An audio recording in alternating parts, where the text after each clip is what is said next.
I still welcome you to my YouTube channel. I am still your teacher Osbert Nwarinda. Now, in this episode, we want to connect.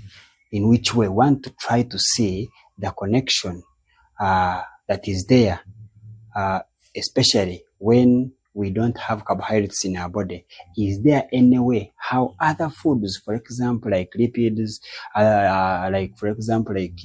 proteins, can also be used by our bodies to produce energy? That's what we want to appreciate also in the in this video here. Now, previously we were able to see that we had our pyruvate. I'm going to summarize here. I'm going to summarize a lot of things. We had our pyruvate, and this pyruvate was turning into acetyl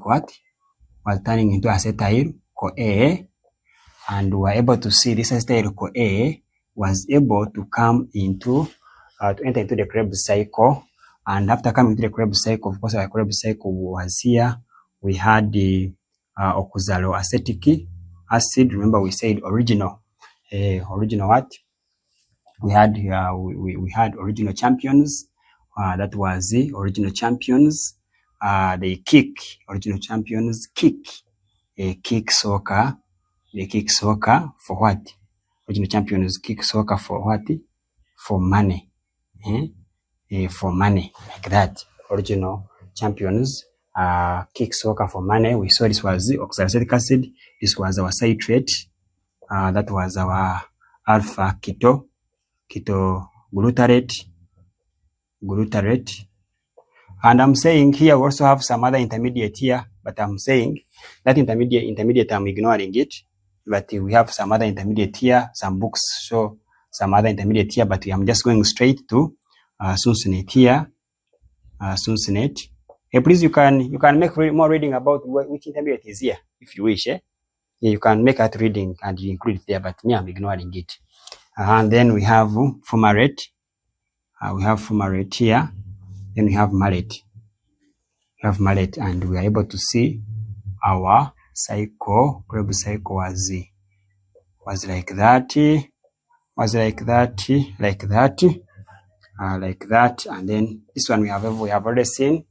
Of course, this one was 4 carbon. This one is 2 carbon. This one is 3 carbon. Then we have this one here is 4 plus 2, giving us 6 carbon. Then we saw the carbons keep reducing to 5 carbons to 4 carbons, and then we stop there. 4 carbons, then you have 4 carbons. Okay, and then we're able to see that we have loss of carbon here.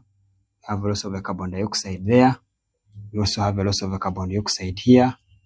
We saw we had a loss of a carbon dioxide here, and loss of a carbon dioxide there. We were able to see that somewhere there we have NAD plus giving us NAD H. We have NAD plus giving us NAD H. We had the NAD plus here. We have NAD. We have NAD H from NAD plus, and then of course we also had here NAD H, NAD plus giving us NAD H, and then we also had FAD here. We had some FAD here. We had FAD plus giving us FAD H2.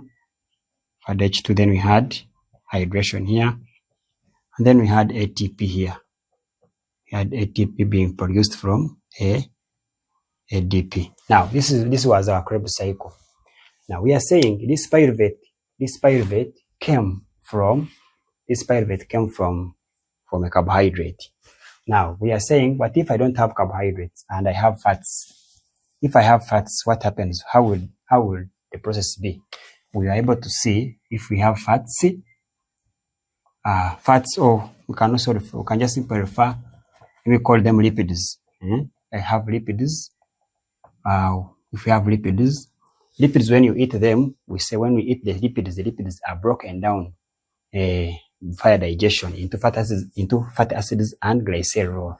So here, this will be broken down into what we call fatty acids.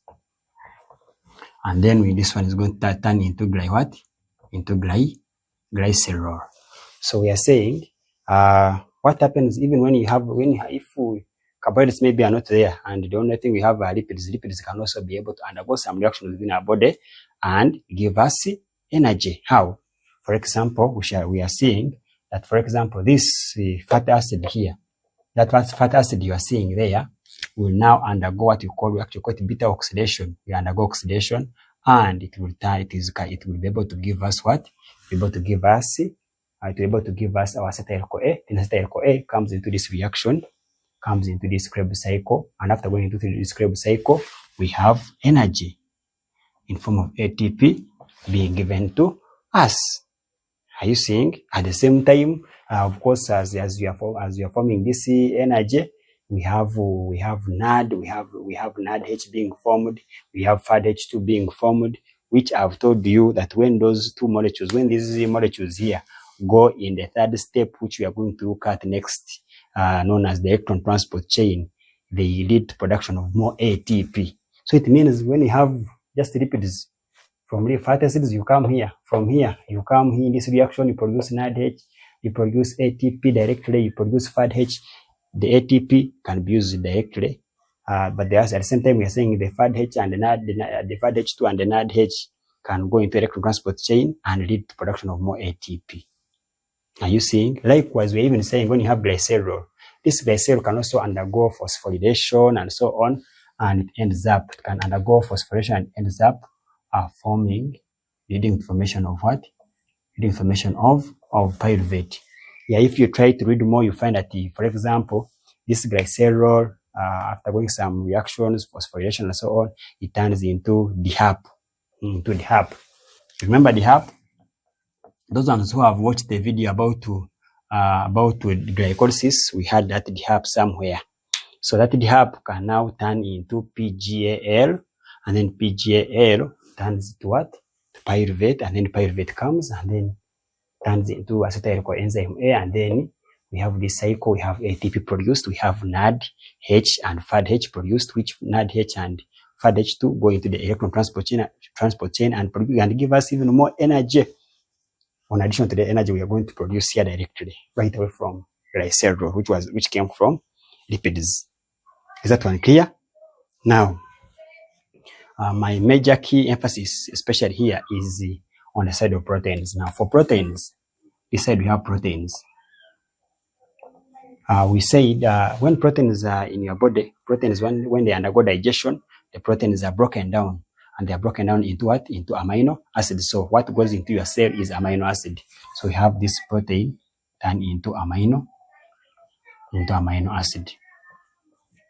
And I'd given you the formula of this amino acid. I told this amino acid has got a special formula, and the special formula was that we have an amino group here. Have an amino group attached onto a carbon, and then attached onto this carboxyl group, and then we are saying here we can have an alkyl group, and then we have an H there on top. Yeah, so we are saying this amino acid, assume we don't have carbohydrates, and maybe we need to utilize the proteins. What happens is some of these proteins first undergo, especially this happens in the liver cells. The liver cells can carry out deamination. So these proteins first undergo deamination. When they undergo deamination, in deamination we remove. Deamination involves the removal of the amino what? The amino group. So when the amino acid, this is an amino acid here. This one is a form of an amino acid. So if you come to this amino acid and remove this amino group, because this amino group here goes hand in hand with this one, and therefore it usually goes as what? It usually goes as ammonia. So this amino group is left, it goes away. So when it goes away, so you are saying this amino acid you see undergoes deamination. When it undergoes deamination, it is able to form ammonia. Of course, that ammonia will have to be removed depending on the organism we are talking about. If you are talking about a fish, you're talking about a bony fish, that ammonia can be excreted directly. It can be dissolved in water and then excreted directly. If it is a human being like me and you, it is going to, that ammonia is going to undergo through the ornithine cycle, and it's going to be turned into urea, and then urea can be excreted later in urine. I think that's sense, you know.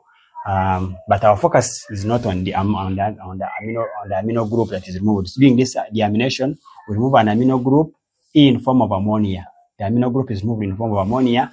Now we are saying, after we have moved the amino group in form of ammonia, what remains here? This remaining one, the remaining, we are talking about this molecule here. This part which is remaining, this residue, we call it a carbohydrate residue. We are calling it a we can also call it a carbohydrate residue. The carbohydrate residue, this carbohydrate residue. Well, you can also just call it the other remaining part, the remaining part of the amino acid after you have removed the amino group, the residue that remains after you have removed the amino group. Let me just call it the residue, the remaining part, or can just call it the remaining part. Now the remaining part, the remaining part of the amino acid after you have removed the amino group, this remaining part is what I'm talking about, can be able to come and join this pathway. In which way? Now we are saying this remaining part cannot join this pathway, but this joining, for it to be able to join this pathway, it will depend. And what will it depend on? It will depend on the number of carbon. It will depend on the number of carbon the number of carbon atoms which are present. I'm saying this remaining part here can be able to come and join this respiratory pathway and give you energy. However, how it will join, how it will enter this respiratory pathway will depend on the number of carbon that this remaining residue is having. Remember, in this remaining residue, this R is representing an alkyl group. So this one can be CH2, CH2, CH2, CH3. You know, so the carbon atoms are determined by this R group. If this R group, for example, is H, if I assume this, instead of this R, it is just H, that will be glycine. See, that will be glycine, and so on and so forth. So we are saying this R is determined by this R determines the number of carbon atoms which are present. So we are saying, let me give you an example. We have very many amino acids, and one of them is what I think I talked about some time back, and that is alanine. If you, for example, look at alanine, you have an amino acid called alanine, for example.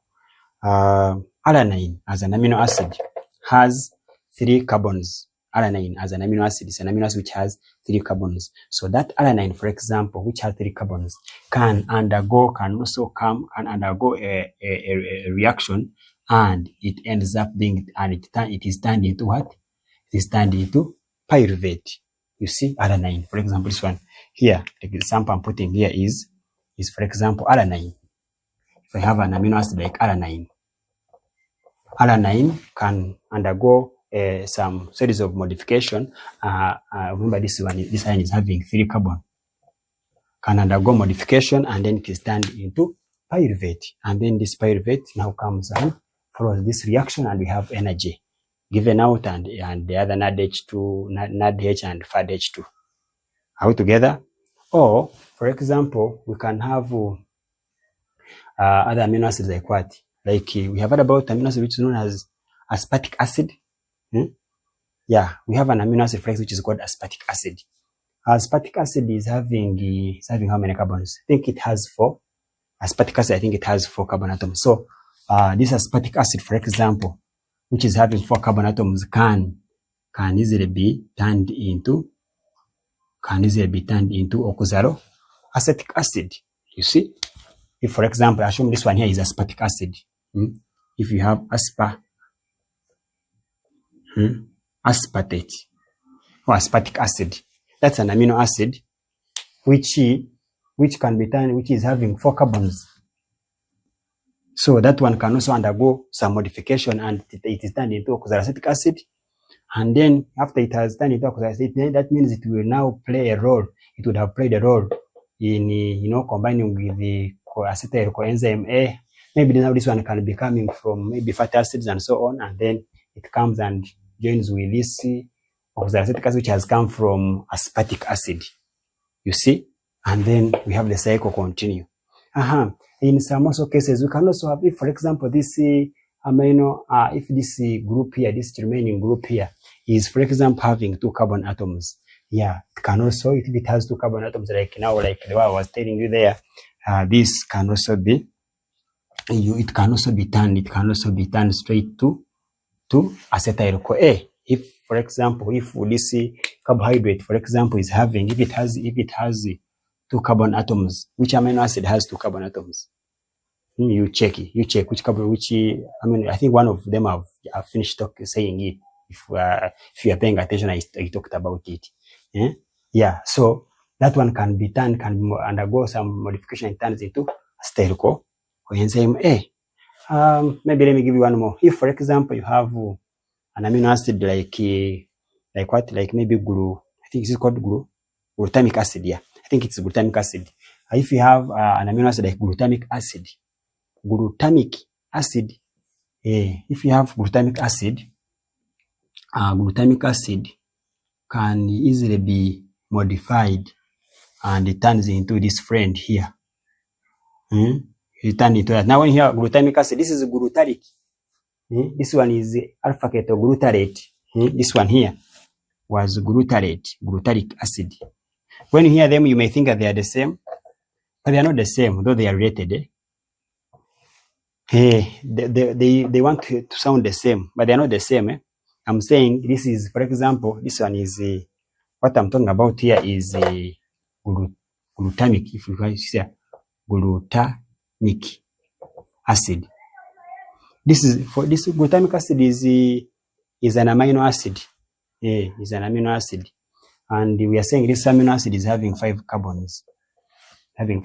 So we are saying, because it has 5 carbons, it can also undergo some modification, and it comes and joins this pathway as what?